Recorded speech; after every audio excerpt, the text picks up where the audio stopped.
Hello friends, সবাই কেমন আছেন? আশা করি সবাই ভালো আছেন, সুস্থ আছেন। আমিও ভালো আছি।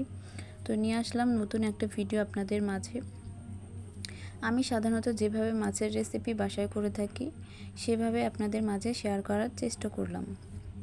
তো আমি ফার্স্টে মাছগুলো ভালো করে ক্লিন করে ওইটাতে হলুদ লবণ মিক্স করে আমি কিছুক্ষণের জন্য রেস্টে রেখে দিয়েছিলাম।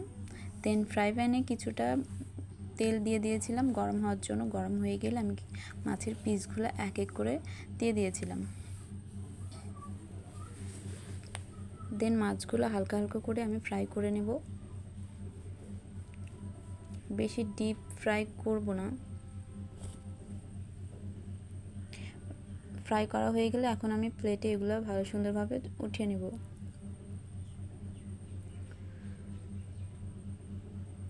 এগুলো উঠানো হয়ে গেলে আমাদের বাকি যে মাছের পিসগুলো আছে আমরা ঠিক একইভাবে সেগুলো ফ্রাই করে নেব। এক এক করে সবগুলো দিয়ে দিব।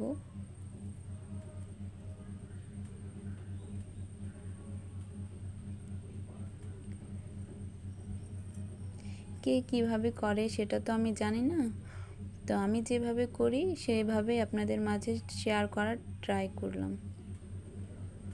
এগুলো অলমোস্ট হয়ে গেছে। এখন এগুলো আমি প্লেটে উঠিয়ে নেব সুন্দরভাবে।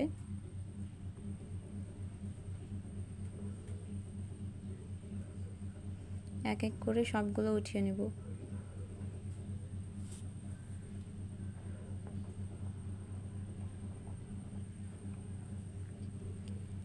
এগুলো সব মাছের পিসগুলো উঠানো হয়ে গেলে আমরা কিছুটা আলু পিস পিস করে রেখে দিয়েছিলাম কেটে, সেগুলো ওই তেলের মধ্যে দিয়ে দেব আর হালকা করে ফ্রাই করে নেব।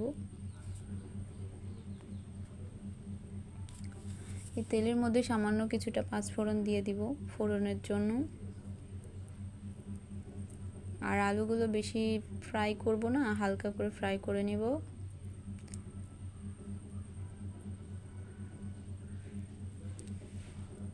দেন এক এক করে যেগুলো পেস্ট করা ছিল মশলাগুলো সেগুলো এক এক করে দিয়ে দিব। যেমন পেঁয়াজ রসুন, তারপরে হচ্ছে জিরার পেস্ট, এগুলো দেওয়ার পরে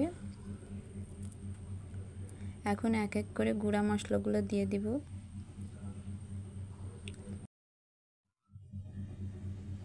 শুকনো মরিচের গুঁড়া, হলুদের গুঁড়া, এগুলো সব এক এক করে দিয়ে দিব। মশলাগুলো যাতে নিচে লেগে না যায় সেজন্য সামান্য পরিমাণ জল দিব। আর মশলাগুলোকে সুন্দরভাবে কষিয়ে নেব।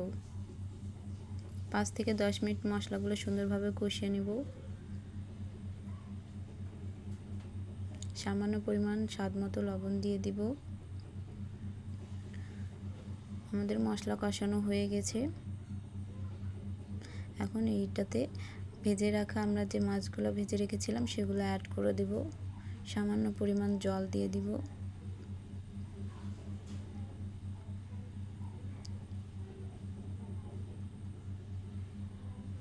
সামান্য পরিমাণ জল দেওয়ার পর এগুলো আমরা উলট পালট করে নেব যাতে নিচে লেগে না যায়।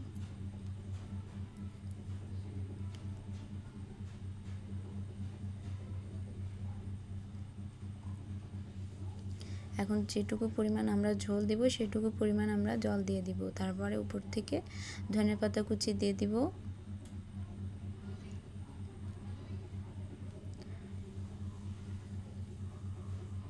ধনেপাতা কুচি দেওয়ার পর আমরা জাস্ট 2 মিনিটের